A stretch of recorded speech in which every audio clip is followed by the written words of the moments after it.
ستستمع الجمعية إلى كلمة فخامة رئيس الولايات المكسيكية المتحدة فيليبي كالدرون هينوسا، وأطلب إلى موظف المراسم اصطحاب فخامة الرئيس.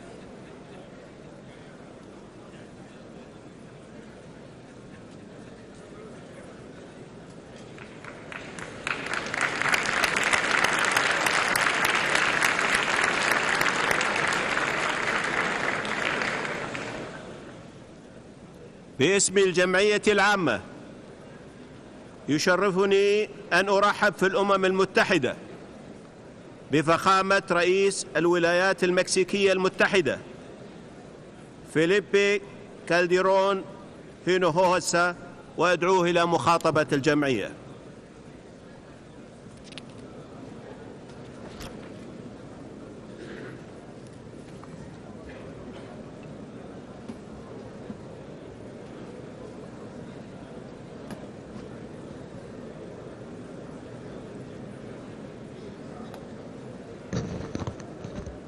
Excelentísimo embajador Nasser Abdulaziz Al-Nasser, presidente del 66º periodo de sesiones de esta Asamblea General.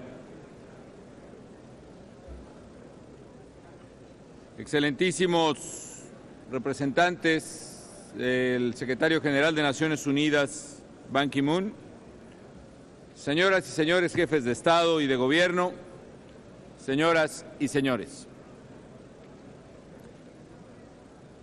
Es un honor para mí el participar en esta Asamblea General de Naciones Unidas. Sé que hemos escuchado discursos muy importantes y que han captado debidamente la atención de la Asamblea, pero quiero a la vez, desde esta más alta tribuna de la comunidad mundial, exponer el punto de vista de México, un país que ha contribuido activamente como uno de los fundadores de Naciones Unidas para que esta organización asuma de una buena vez el papel que le corresponde en favor de la paz, de la justicia, de la seguridad, de la equidad y el desarrollo sustentable entre las naciones.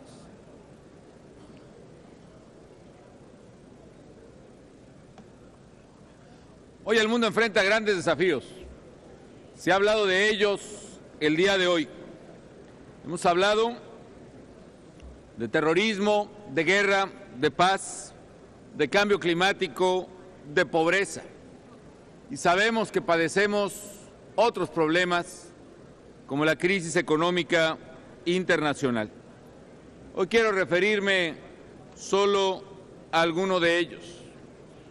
Consciente además, amigos míos, de que nuestro deber es fortalecer a las Naciones Unidas, desburocratizar a las Naciones Unidas y convertir a esta organización nuevamente en una organización capaz de enfrentar los retos apremiantes de nuestro tiempo. Frente a esa realidad, México está asumiendo su responsabilidad internacional con firmeza y con determinación. Quiero referirme a lo que creo es el problema que más duele a la gente más pobre del mundo en este momento. A más de 1.000 millones de personas en todos los continentes que están viviendo con menos de $1.25 al día. El problema de la pobreza. En los últimos 5 años, los precios de los alimentos han subido más del 50%. En los últimos 12 meses han subido 26% en promedio. Esto significa que las familias más pobres, que destinan la mayoría de su ingreso a la alimentación, han visto su vida sumergirse aún más en la pobreza. Por eso ha aumentado la pobreza en el mundo. Por eso también vemos nuevamente la hambruna en el Cuerno de África y en varias naciones de ese continente, de Asia, de América Latina. Por eso también, amigas y amigos, además del despertar democrático de muchas naciones, está también el dolor del hambre de muchísima gente que ha salido a las calles y ha sido el hambre la que también ha despertado en muchos lugares la conciencia democrática. ¿Por qué es este aumento de alimentos? Y es mi primera reflexión. Parte es porque países en desarrollo han tenido un gran crecimiento y qué bueno. China, India y muchos otros registran tasas tales que les permite a su gente tener más acceso a la alimentación. Y ahí no queda más que dar la tecnología necesaria para aumentar nuestra capacidad de producir alimentos. Otro factor ha sido la sequía y el cambio climático. No hemos aprendido que el cambio climático representa una seria amenaza para toda la humanidad y en particular está atrás de la sequía que ha causado precisamente un freno en la producción alimentaria de los últimos años. Pero en tercer lugar, amigas y amigos, está la especulación financiera y de los mercados. Miren este dato. En 1987, los agentes financieros, las empresas financieras, únicamente compraban el 7% de los alimentos en el mercado mundial. Hoy, las ventas de maíz y de trigo en el mundo son en más del 30% para empresas financieras. ¿Para qué quieren maíz y trigo? ¿Para comerciarlo en distintos mercados? ¿Para distribuirlo en distintas regiones? Por supuesto que no. Las empresas comerciales y las empresas distribuidoras compran el 70% del maíz y del trigo, pero el 30% restante lo compran firmas financieras con un propósito específico, la especulación. Y podemos ver cómo se compran y se venden derechos sobre alimentos con el único propósito de ver subir su precio en los mercados, mientras millones de niños mueren de hambre en diversos continentes. Soy alguien que cree en el mercado y en la libertad económica, que cree en la empresa, pero también que sabe que es hora de poner límites a mercados irrefrenables que también están atrás de la hambruna mundial. El segundo reto que quiero referirme es el narcotráfico y el crimen organizado internacional. A todos sorprende los decenas o los cientos o los miles de muertos que genera un régimen autoritario y represor. Y por supuesto que nosotros también lo repudiamos. Pero hoy debemos tener conciencia, amigas y amigos, que el crimen organizado hoy en día está matando más gente y más jóvenes que todos los regímenes dictatoriales juntos en este momento.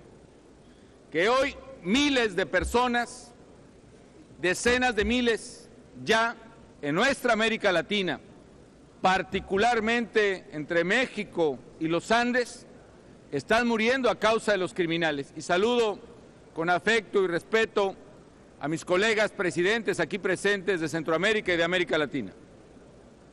Hoy, amigas y amigos, el mundo enfrenta el reto de criminales sin escrúpulos que no respetan fronteras y que lastiman con severidad a ciudadanos de muchas naciones. El poder de la delincuencia es más fuerte que muchos gobiernos, no ciertamente del nuestro, pero deriva de dos factores fundamentales: las rentas exorbitantes derivadas del tráfico de drogas por una parte y el acceso ilimitado ya a la compra de armas de alto poder. Respecto de las armas, amigas y amigos,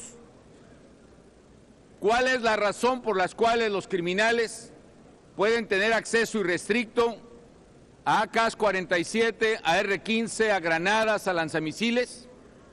La razón para mí, después de combatir fuertemente a los criminales y después de haber decomisado 120,000 armas en 5 años, se resume a una sola palabra. La razón es el lucro de la industria armamentista irrefrenable que ve en cada guerra, sea una guerra civil en un país lejano o sea una batalla entre criminales, la oportunidad de vender y vender más esas armas. Es urgente poner controles serios en países productores y vendedores de armas de alto poder para que no sigan alimentando los arsenales de los delincuentes. Naciones Unidas tiene trabajo que hacer aquí. Naciones Unidas debe continuar impulsando el Tratado Internacional sobre Comercio de Armas y evitar su desvío hacia actividades prohibidas por el derecho internacional. Pero por otra parte, amigas y amigos, el crimen organizado se alimenta de las estratosféricas ganancias que genera la venta ilícita, la venta de drogas ilícitas en el mundo. Desgraciadamente, la demanda de drogas sigue creciendo en esos mercados. Y hay que afirmarlo, mientras sigan existiendo consumidores de droga dispuestos a pagar decenas de miles de millones de dólares por sus adicciones o preferencias, este financiamiento a la actividad criminal seguirá teniendo ahí su principal fuente. México está haciendo su parte, está combatiendo al crimen en todas sus manifestaciones con energía, pero es necesario, ahora más que nunca, que países consumidores de droga realicen acciones efectivas para disminuir radicalmente su demanda. Y me van a decir, amigos, que eso no es posible, que la demanda de drogas siga en crecimiento, como efectivamente sigue en crecimiento aquí en Estados Unidos, donde casi el 30% de los muchachos consumen drogas, o en otras partes del mundo. ¿Y cuál es la solución?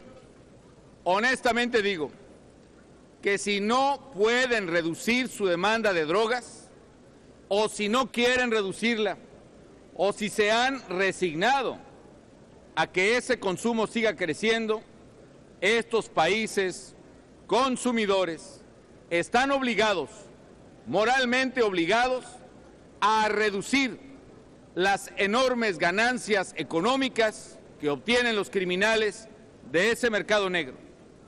La mejor manera es reducir la demanda, pero si no la reducen, reduzcan la renta económica.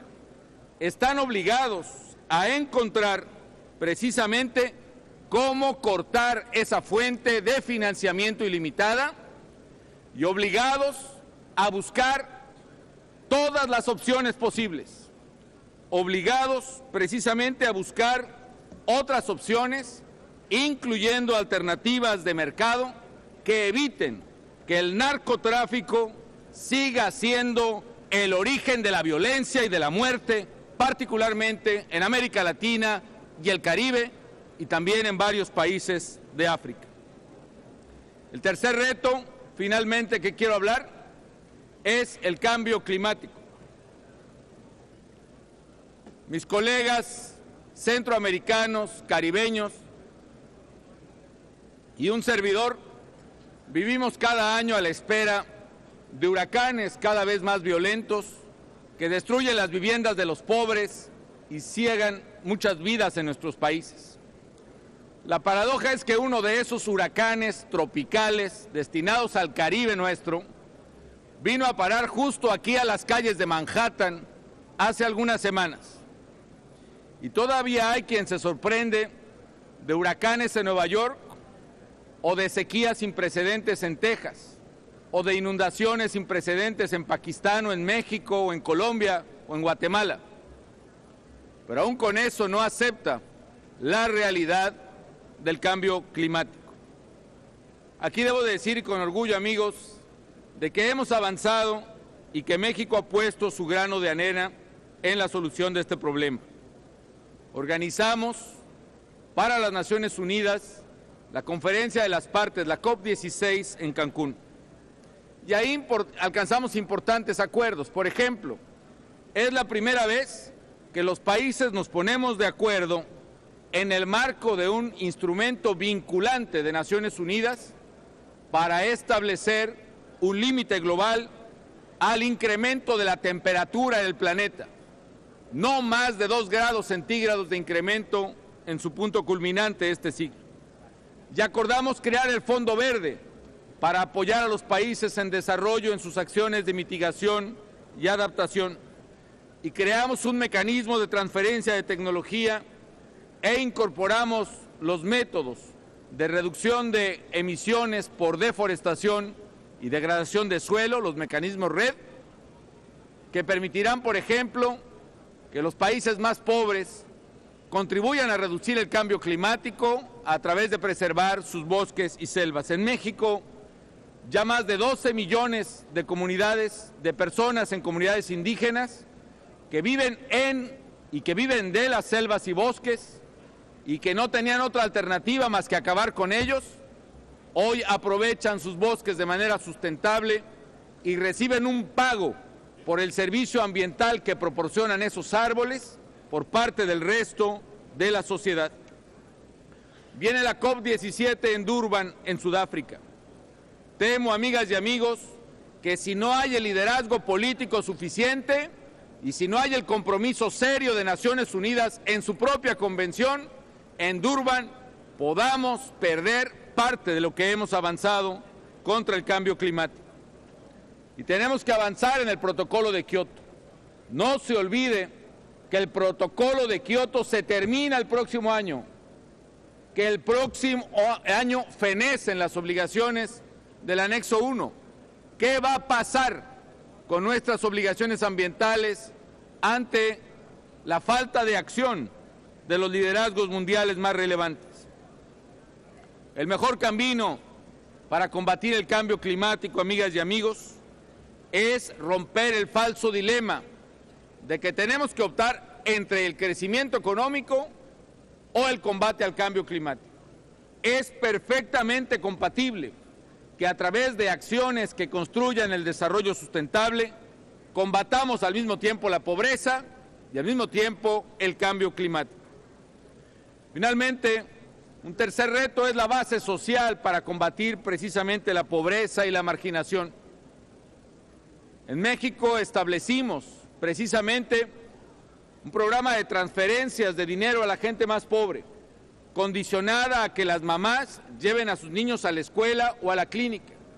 Y a través de este programa Oportunidades, que da en promedio $80 al mes al cuarto de familias, a la cuarta parte de las familias de México, las más pobres, que beneficia a más de 30 millones de personas, ha permitido reducir la pobreza extrema entre 1995 y 2010 en casi un 50% en nuestro país.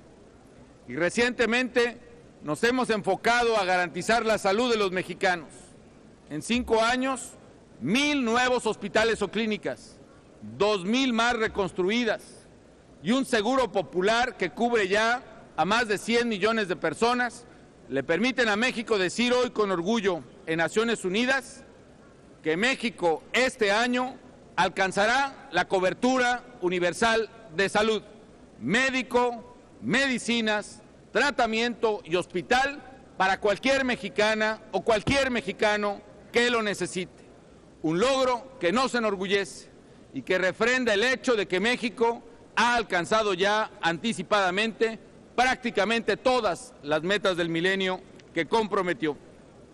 Finalmente, amigas y amigos, hablo de un tema imperativo que tiene que ver con la transformación y la actualización de la Organización de las Naciones Unidas.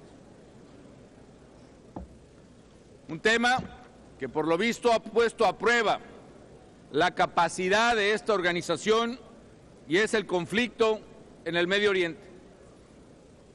Nos preocupa en particular el estancamiento de las negociaciones entre Israel y la Autoridad Nacional Palestina. La ONU tiene la responsabilidad de contribuir constructivamente a resolver de manera pacífica ese conflicto.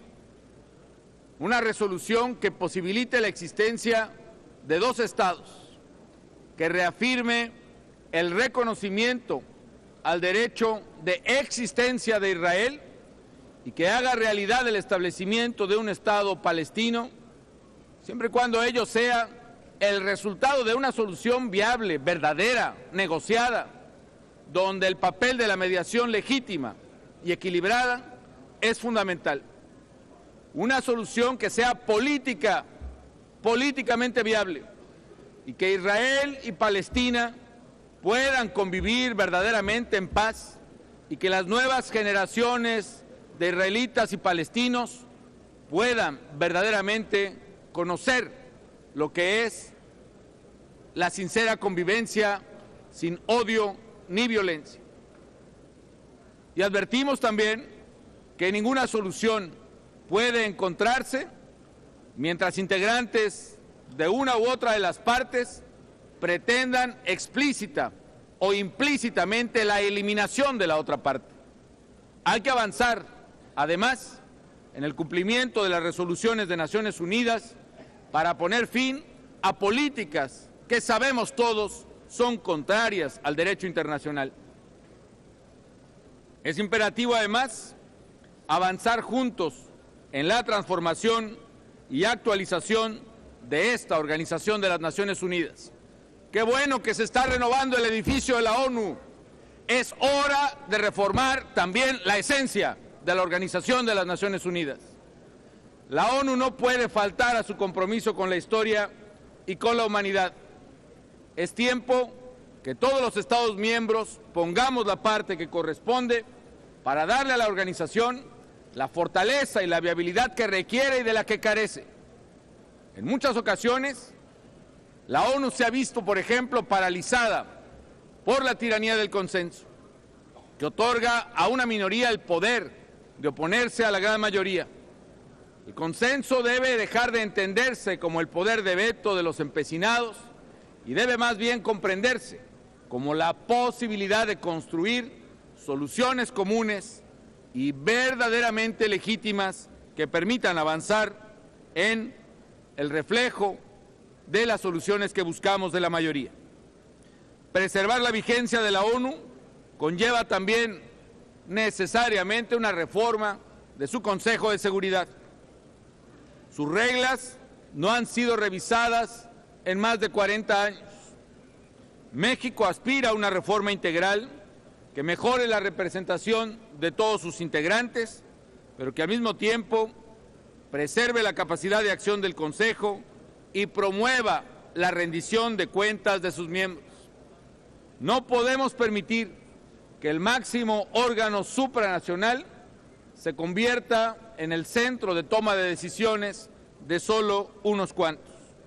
México reafirma su confianza en las Naciones Unidas como un foro que representa la diversidad y la pluralidad de los seres humanos y reitera que seguirá México siendo un aliado estratégico de la organización en la lucha por la paz, en el combate al hambre, en la lucha por la seguridad y por el progreso de todos los pueblos. Muchas gracias por su atención.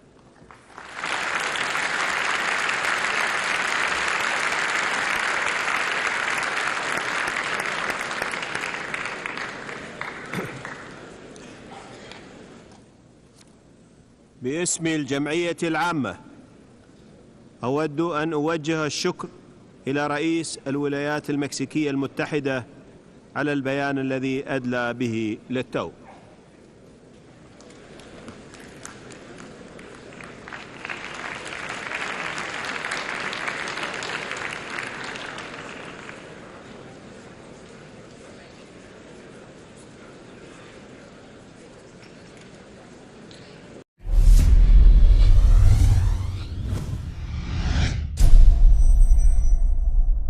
Desarrollo sustentable entre las naciones.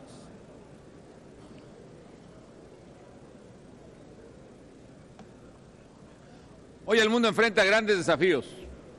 Se ha hablado de ellos el día de hoy. Hemos hablado de terrorismo, de guerra, de paz, de cambio climático, de pobreza. Y sabemos que padecemos otros problemas como la crisis económica internacional. Hoy quiero referirme solo a alguno de ellos. Consciente además, amigos míos, de que nuestro deber ha dado discursos muy importantes y que han captado debidamente la atención de la Asamblea, pero quiero a la vez, desde esta más alta tribuna de la comunidad mundial, exponer el punto de vista de México,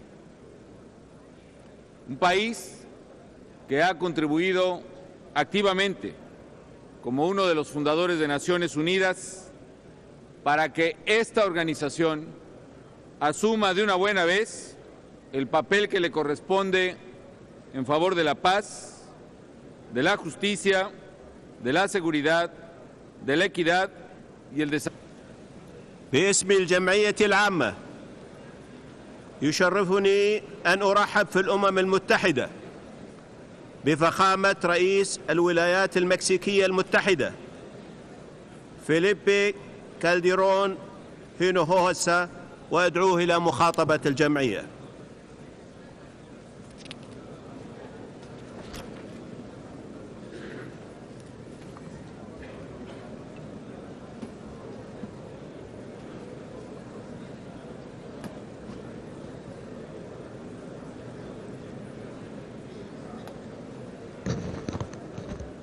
Excelentísimo.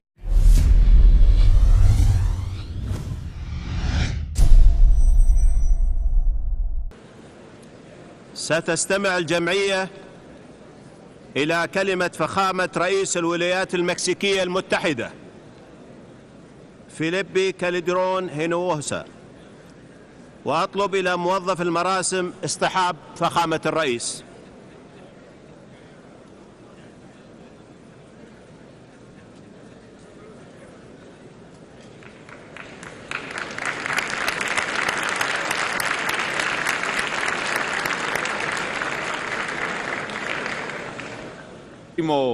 Embajador Nasser Abdulaziz Al Nasser, presidente del 66º periodo de sesiones de esta Asamblea General.